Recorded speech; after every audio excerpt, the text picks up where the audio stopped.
Math GK trick एके में आपका स्वागत है। मैं हूं ए कुमार। औसत संबंधित सवाल जिसे हम एक शॉर्ट ट्रिक के माध्यम से देखेंगे, जिसे चुटकियों में आप 2 से 4 सेकंड के अंदर सॉल्व करेंगे। यदि आप भी सरकारी नौकरी पाने का इच्छुक रखते हैं, यदि आप भी चाहते हैं कि आपके भी सर पे किसी न किसी सरकारी नौकरी का ताज हो, तो वीडियो को अंत तक देखें और वीडियो पसंद आए तो वीडियो को लाइक करें एवं चैनल को सब्सक्राइब करें, ताकि इस तरह का हर वीडियो सबसे पहले आप तक पहुंचे। तो चलते हैं पहले सवाल की ओर। तो हमारा पहला सवाल है, 10, 12, 14, 16, 18 अंकों का औसत क्या होगा। इस तरह को सवाल को हम चाहे तो 4 सेकंड के अंदर बना सकते हैं। तो इसका हमारा जवाब क्या होगा, तो इसे हम चाहेंगे तो बिना पेन पेंसिल की सहायता से भी बना सकते हैं। तो इसका हमारा जवाब होगा सी, 14। तो यहाँ इसका आंसर हो गया 14। ये तो हम तो समझ गए, लेकिन आप नहीं समझे होंगे जो इसका आंसर 14 कैसे हुआ। आप तो यही सोचते होंगे कि हमने आंसर देख के टिक मार दिया। तो इसे हम एक ट्रिक के माध्यम से आसानी से बनाते हैं। तो सबसे पहले इस तरह का जब भी सवाल रहे और बीच का अंतर समान रहे, सभी में बीच का अंतर समान रहे, तो इसका हम 2 ट्रिक के माध्यम से बनाएंगे। या तो इसके बीच में पहले हम सवाल को काउंट करेंगे कितना है, तो 1, 2, 3, 4, 5। अगर अंतर समान हो तो बीच वाला जो होगा वही हमारा आंसर होगा। तो देखिए यहाँ पर, तो हमारा बीच का संख्या जो होगा वही हमारा इसका औसत होगा। तो हमारा इसमें देखिए बीच में आता है 14। तो हमारा देखिए 10, 12, 14, 16 और 18। जो बीच का मध्य भाग होगा, जैसे देखिए 2 इधर से निकल गया और 2 इधर से निकल गया, और बीच में हमारा कितना बच गया, 14 बच गया।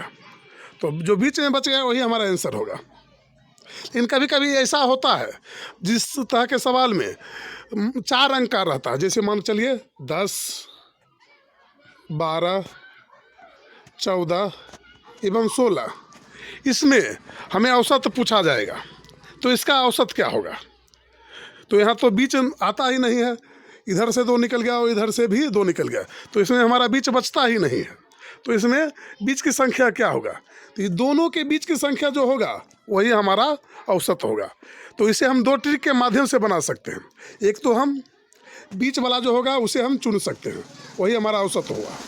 और दूसरा, हम दोनों साइड वाला एक इधर से लेंगे और एक इधर से लेंगे और दोनों को जोड़ देंगे।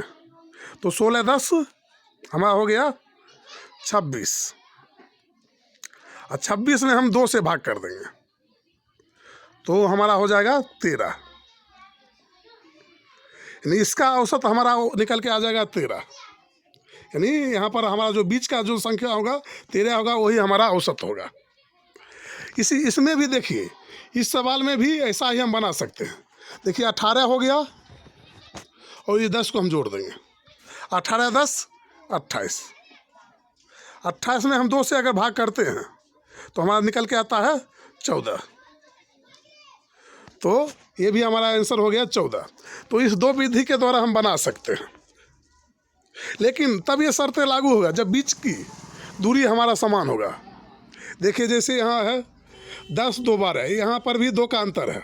फिर 12 से 2, 14, इस यहाँ पर भी 2 का अंतर है। फिर 14 से 16, यहाँ भी 2 का अंतर है। यानी प्रत्येक अंक का बीच का अंतर समान होना चाहिए, तभी ये नियम लागू होगा। तो चलते हैं अगले सवाल पे। तो यहाँ पर हमारा अगला सवाल है, 1 से लेके 1, 2, 3, 4, 5 ... 100 तक अंकों का औसत क्या होगा। तो यहाँ पर 100 तक पूछा जा रहा है। तो यहाँ हम 1 से लेके 100 तक लिखेंगे नहीं। अगर लिखेंगे तो हमें बहुत समय लग जाएगा।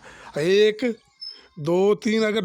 हम 100 तक लिखते जाएंगे और बीच वाला संख्या को खोजेंगे तो बहुत समय लग जाएगा। उसके बाद भी बीच में कौन संख्या आएगा हमें पता नहीं चलेगा। तो क्या करेंगे हम, फिर हम इसमें वही ट्रिक लगाएंगे। सबसे पहला अंक को उठाएंगे और सबसे लास्ट वाले अंक को उठाएंगे और दोनों को जोड़ देंगे। तो 100 प्लस 1, तो हमारा और बटे 2, तो हमारा हो जाएगा 101/2। जब इसे हम काटेंगे तो 50.5 हमारा आंसर आएगा। तो कितना इजीली, इसे हम चाहेंगे तो 101 यहाँ पर भी कर देंगे और मन से ही हम काट देंगे तो 50.5 आएगा आंसर। तो हमारा आंसर हो जाएगा बी। एकदम ईजी, इसे हम 2 से 4 सेकंड के अंदर बना सकते हैं। और यहाँ पर देखिए इस सवाल में भी बीच का अंतर मात्र 1 है। यहाँ से देखिए 1 से 2 बीच का अंतर मात्र 1 है, यानी कुछ नहीं है, तो समान अंतर है। यहाँ 1 2 3 4 यानी समान अंतर से चल रहा है। तो चलते हैं अगले सवाल को भी देखते हैं। तो नेक्स्ट हमारा अगला सवाल है 12 14 16 18 ... 68 तक अंकों का औसत क्या होगा। तो यहाँ 12 से शुरू होता है हमारा और 68 तक जाने के बाद यहाँ हमारा अंकों का औसत पूछ रहा है। और हम सबसे पहले ये देखेंगे जो बीच का अंतर समान है कि नहीं है। तो 12 से 14 के बीच में जाने के बाद 2 का अंतर है, फिर 14 से 16 के बीच में हमारा 2 का अंतर है, फिर 16 से 18 के बीच में हमारा 2 का अंतर है। यानी हर पेयर में हमें 2 का अंतर दिखाई दे रहा है। तो इसमें भी हमें कुछ नहीं करना है, कोई लॉजिक नहीं लगाना है, बस एक लास्ट को लेंगे और एक शुरू को लेंगे। तो 12 + 68, इसे चाहे तो आप मन ही मन काट सकते हैं। 68 और 12 हमारा हो जाएगा 70 + 80। 80 में हम 2 से भाग करेंगे तो हमारा आंसर आएगा 40।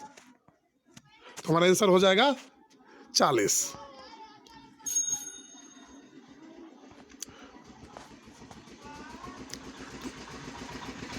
तो आप देख रहे हैं इजीली इसे हम 2 से 4 सेकंड के अंदर बना रहे हैं। अगर हम चाहें तो ये लिखेंगे भी नहीं और इसे जोड़ देंगे और 2 से भाग कर देंगे और ये हमारा सवाल का आंसर निकलते जाएगा। एग्जाम में इसी छोटा छोटा ऐसा ही सवाल पूछा जाता है, बड़ा बड़ा सवाल नहीं पूछा जाता है। जब भी रहेगा छोटा छोटा सवाल घुमा फिरा के रहेगा और हम उसे फंस जाते हैं। 2-4 सेकंड का सवाल हम छोड़ के चले आते हैं। तो अब से हम इस तरह के सवाल को नहीं छोड़ेंगे, चाहे जैसा भी सवाल हो। तो चलते हैं, देखते हैं अगला सवाल। 3 के पहले 5 गुणजों का औसत क्या होगा। 3 के पहले 5 गुणजों का औसत क्या होगा। तो यहाँ पर देखिए 3 के पहले 5 गुणज कौन कौन आता है। 3 6 9 12 और 15। तो सबसे पहले इसमें देखेंगे जो इसमें कितना अंक है। तो यहाँ पर देखते हैं 5 अंक है, 2 इधर से 2 इधर से और 1 बीच वाला। तो बीच वाला हमारा आंसर हो सकता है, लेकिन हम ये देखेंगे जो बीच का अंतर समान है कि नहीं है।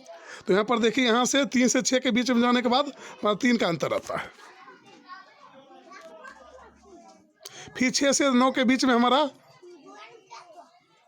3 का अंतर आता है। यानी हर पेयर में हमारा 3 का अंतर आता है। तो हमारा आंसर होगा 9। आप चाहे तो शुरू वाले को भी ले सकते हैं और अंत वाले को भी ले सकते हैं, जोड़ के इसे हम भाग कर सकते हैं। तो हमारा हो जाएगा 15 और 3 18। 18 को हम 2 से भाग करेंगे तो हमारा आंसर आ जाएगा 9। तो हमारा आंसर होगा 9। इसे हम इजी, कितना इजी से हम बना रहे हैं, इजी से इजी। हम चाहे तो यहाँ पर भी मन ही मन इसे गुना भाग करके और आंसर निकाल सकते हैं। तो चलते हैं अगले सवाल पे। तो यहाँ अगला सवाल है 3 के पहले 9 गुणजों का औसत क्या होगा। तो यहाँ पर 3 के पहले 9 गुणज पूछा जाता है और इससे पहले पूछा गया था 3 के पहले 5 गुणज। और यही अगर पूछा जाए 3 के पहले 40 गुणजों का औसत क्या होगा, तो हम उतना लिखते लिखते यानी 3 6 9 12 15 18 यानी इतना लिखते लिखते हमें समय लग जाएगा ज़्यादा। तो हमें कुछ नहीं करना। तो यहाँ पहले हमको 3 लिख देना, ये सब हमें नहीं करना। इसे हम काट के चलेंगे इस तरह के सवाल में। पहले हम 3 लिख देंगे और 3 को 9 से गुना कर देंगे तो आएगा 27। प्लस का चिन्ह दे देंगे 27। और जितना से पूछा जाए, जितना का गुणज कहा जाए उससे हम गुना कर देंगे। तो देखिए हम 3 को 9 से गुना कर दिए तो आ गया 27। 27 आ गया और 27 में हम फिर दोनों को हम 2 से भाग कर देंगे। तो जब हम दोनों को 2 से भाग करते हैं तो हमारा निकल के आता है 30। और इस 30 को हम फिर 2 से भाग कर देंगे, तो हमारा निकल के आएगा 15, जो हमारा आंसर होगा। इसी तरह अगर पूछा जाए 3 के पहले 9 गुणजों का औसत क्या होगा, तो 3 के पहले 40 गुणजों का औसत क्या होगा, तो हम 3 को 40 से गुना कर देंगे।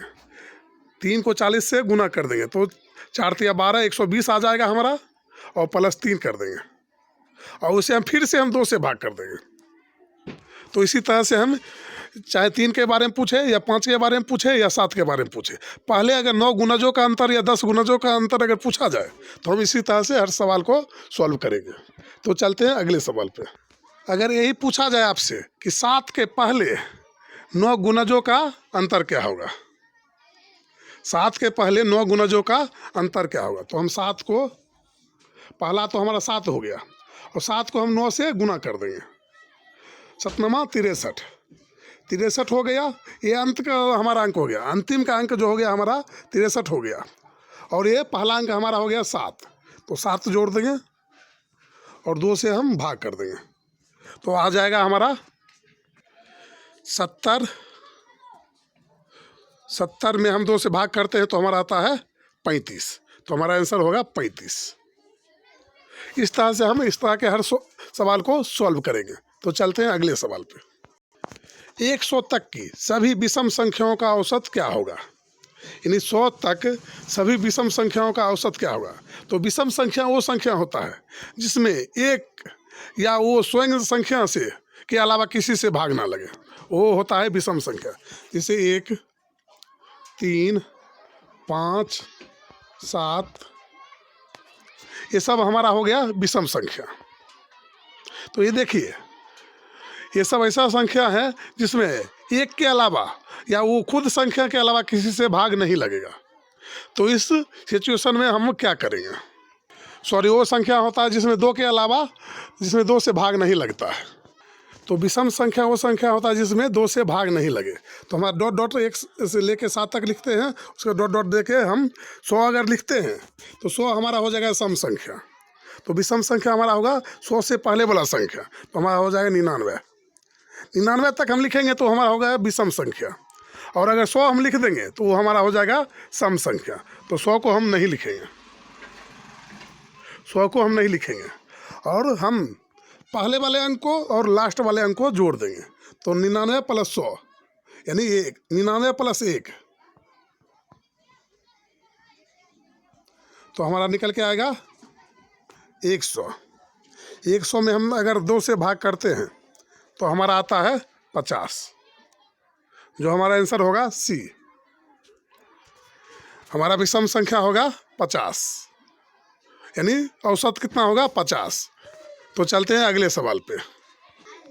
तो नेक्स्ट हमारा अगला सवाल है, 10 से लेके 41 तक सभी क्रमागत सम संख्याओं का औसत क्या होता है। तो यहाँ पर सवाल में 10 से 41 तक सभी क्रमागत सम संख्याओं का औसत क्या होगा। तो क्रमागत जहाँ भी रहे तो लगातार, यानी वो लाइन से, जैसे 10 12 14 इस तरह से डॉट डॉट, यानी 41 तक। तो 41 देखिए हमारा विषम संख्या हो गया, क्योंकि इसमें 2 से भाग नहीं लगेगा। अगर 2 से भाग लगता तो ये भी सम संख्या होता। तो 41 तक पूछा जाता है, इससे पहले जो भी संख्या होगा वो हमारा सम संख्या होगा, तो होगा 40। 41 से पहले जो संख्या होगा वो हमारा सम संख्या होगा। तो हम 40 तक निकालेंगे, 10 से लेके 40 तक। देखिए बीच का अंतर भी यहाँ पर भी समान है। तो 40 तक, तो हम पहला अंक को लिखेंगे और लास्ट वाले अंक को लिखेंगे, और 2 से हम भाग कर देंगे। तो 80 भागा 2, तो हमारा आंसर आ जाएगा 40। तो चलते हैं अगले सवाल पे। तो यहाँ पर अगला सवाल, यदि 7 क्रमागत सम संख्याओं का औसत 16 है तो सबसे बड़ी संख्या तथा सबसे छोटी संख्याओं का औसत क्या होगा, अंतर कितना होगा। सबसे बड़ी संख्याओं तथा छोटी संख्याओं का अंतर कितना होगा, यहाँ पर अंतर होगा, अंतर कितना होगा। तो यहाँ पर हम 7 क्रमागत सम संख्या, का औसत 16 है। तो औसत का मतलब होता है बीच वाली संख्या। इससे पहले देखिए हम बता चुके हैं 12, 14, 16, 18 और 20। इसका औसत क्या होगा? जो बीच वाला संख्या है वही हमारा औसत है। बीच वाला संख्या जो है वही हमारा औसत होता है। तो यहाँ पर पूछा जाता है 7 क्रमागत सम संख्याओं का औसत क्या होगा? तो यहाँ पर यानी यहाँ पर दिया हुआ 7 क्रमागत सम संख्याओं का औसत 16 है। और देखिए यहाँ बीच, देखिए 2 इधर से निकल गया और 2 इधर से निकल गया, और इसका बीच का जो औसत है हमारा 16 है। लेकिन यहाँ पर पूछा जाता है जो 7 क्रमागत सम संख्या, तो 7 अगर पूछा जाए और औसत दिया रहे तो सबसे पहले हम बीच वाले अंक को लिखेंगे। बीच वाले अंक को लिखे और सवाल में बोला जा रहा है सम संख्याओं का औसत। सम संख्या यानी जिसमें 2 का अंतर हो और सम संख्या हो, तो इससे 2 हमारा आगे आएगा। तो 16 2 18, 18 2 20, 20 2 22। देखिए यहाँ पर हमारा इधर से 3 आ गया और फिर इधर से हम कम करेंगे। अब बीच वाले को हम रखेंगे औसत के रूप में, क्योंकि यहाँ सवाल में बोला जा रहा है। यहाँ पर 14 आ जाएगा, फिर इससे कम आ जाएगा हमारा 12, फिर इससे कम आ जाएगा हमारा 10। और हम काउंट करके देखेंगे जो 7 अंक हमारा पूरा किए, क्योंकि यहाँ पर बोलता है 7 क्रमागत सम संख्याओं का औसत 16 है। तो 1 2 3 4 5 6 7 तो पूर गया। बीच वाले अंक को हम सबसे पहले लिखेंगे और फिर आगे बढ़ेंगे और फिर इससे नीचे पीछे बढ़ेंगे, और 2 2 सम संख्या कहा जाए तो इससे 2 2 हमारा घटता आ जाएगा, नहीं सम संख्या सिर्फ लिखाएगा। तो हमारा 16 हो गया। तो यहाँ पर बोलता है सबसे बड़ी संख्या और सबसे छोटी संख्या का अंतर कितना है? सबसे बड़ी संख्या हमारा हो गया 22 और सबसे छोटी संख्या हो गया हमारा 10। तो 22 में हम 10 को माइनस कर देंगे तो हमारा आंसर आएगा 12, जो हमारा आंसर होगा बी। तो चलते हैं अगले सवाल को देखते हैं। तो यहाँ पर बोला जाता है यदि 4 क्रमागत सम संख्याओं का औसत, यानी 4 क्रमागत सम संख्याओं का औसत 27 है, तो सबसे बड़ी संख्या क्या होगा? तो यहाँ पर जो बीच वाला संख्या औसत के रूप में दिया है वो हमारा 27 है, लेकिन यहाँ पर 4 क्रमागत सम संख्या पूछा जाता है, तो यहाँ बीच वाला जो है हमारा 27 है। जब हमें 2 4 6 8 इसका औसत पूछा जाए तो हम क्या लिखेंगे? यानी इस अंकों का औसत क्या होगा? तो ये दोनों के बीच में, इस 4 अंक के बीच में कौन सा अंक हमारा आता है? तो ये दोनों के बीच में जो बीच वाले अंक है, इसके बीच में जो अंक आएगा वही हमारा औसत होगा। तो 4 और 6 के बीच में हमारा एक अंक आता है, वो आता है 5, तो हमारा औसत जो होगा 5 होगा। तो इसी तरह ये हमारा बीच का अंक हो गया 27, और इससे हमारा जो आगे जो होगा वो हम सम संख्या लिखेंगे, क्योंकि 27 के आगे यहाँ पर बोला जाता है सम संख्या। ये बीच का हमारा औसत है, तो इसका आगे होगा हमारा 28, और फिर इसके बाद सम संख्या होगा हमारा 30। फिर इससे हम 2 पीछे लेंगे, यानी सम संख्या हम बनाएंगे। तो 27 से पीछे होता है हमारा 26, जो हमारा सम संख्या हो जाएगा। इससे पीछे होगा हमारा 24, ये भी हमारा सम संख्या हो जाएगा। तो इसमें पूछा जाता है जो इसमें बड़ी संख्या क्या है? तो देखिए बीच का जो हमारा औसत है 27 निकल के आया, जो सवाल है, और हमें पूछा जाता है सबसे बड़ी संख्या, तो हमारा सबसे बड़ी संख्या हो गया यहाँ पर 30। सबसे बड़ी संख्या क्या होगा? तो हमारा बड़ी संख्या हमारा है 30, तो हमारा आंसर होगा डी। तो अगले सवाल को देखते हैं। यदि वीडियो पसंद आ रहा है, यदि हमारे वीडियो के माध्यम से आपके अंदर कोई जानकारी गया है, तो वीडियो को लाइक करें एवं चैनल को सब्सक्राइब करें, ताकि इस तरह का हर वीडियो सबसे पहले आप तक पहुंचे। फिर अगले सवाल को हम देखते हैं। नेक्स्ट हमारा अगला सवाल, यदि 8 संख्याओं का औसत 19 है, यदि प्रत्येक संख्या को 5 से गुना कर दे तो नई संख्या का औसत कितना होगा? तो यहाँ पर है यदि 8 संख्याओं का औसत 19 है, यदि प्रत्येक संख्या को 5 से गुना कर दे तो नई संख्या का औसत क्या होगा? तो हम 19 को 5 से गुना कर देंगे, तो हमारा निकल के आएगा 19 5 95। जो हमारा होगा आंसर। यदि आप नहीं समझे हैं तो हम समझाते हैं आराम से। देखिए यहाँ पर पूछा जाता है 8 संख्याओं का औसत कितना है, औसत 19 है। तो हमारा मान के चलिए 20 बीच वाला संख्या है 19, इसका औसत कितना है 19। तो इसके हम बीच वाले संख्या को लिख दें।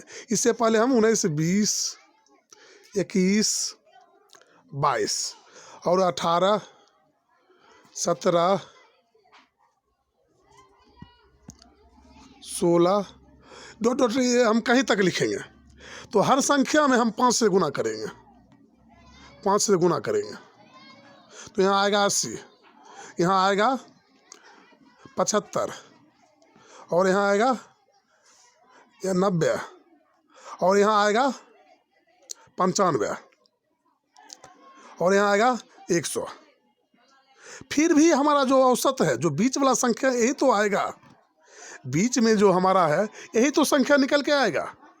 हम इतना करेंगे नहीं। हम अगर इस तरह का सवाल पूछा जाए तो हम रियली शुरू में ही हम गुना कर देंगे, यानी 19 को हम 5 से गुना कर देंगे, 5 से, तो हमारा आंसर निकल के आ जाएगा। हम कितना भी लिखेंगे लेकिन हमारा औसत यानी हम सब में गुना करते जाएंगे 5 से, सब में 5 से गुना करते जाएंगे तो भी हमारा आंसर 19 ही निकले, 95 ही निकलेगा। तो इतना हमें करना नहीं है और हमें हर सवाल में 5 से गुना कर देना है। यही हमसे पूछा जाए यदि 4 संख्याओं का औसत अगर 20 है, यदि प्रत्येक संख्या में 6 से गुना कर दिया जाए तो नई औसत क्या होगा। तो हम 20 में हम 6 से गुना कर देंगे, ठीक है। तो 20 में हम 6 से गुना कर देंगे तो 120 हमारा हो जाएगा। इस तरह से हम सवाल को बनाएंगे। यदि वीडियो पसंद आया तो वीडियो को लाइक करें एवं चैनल को सब्सक्राइब करें, ताकि इस तरह का हर एक सवाल हम आप तक लेके आते रहेंगे। फिर मिलेंगे अगले वीडियो में, तब तक के लिए जय हिंद।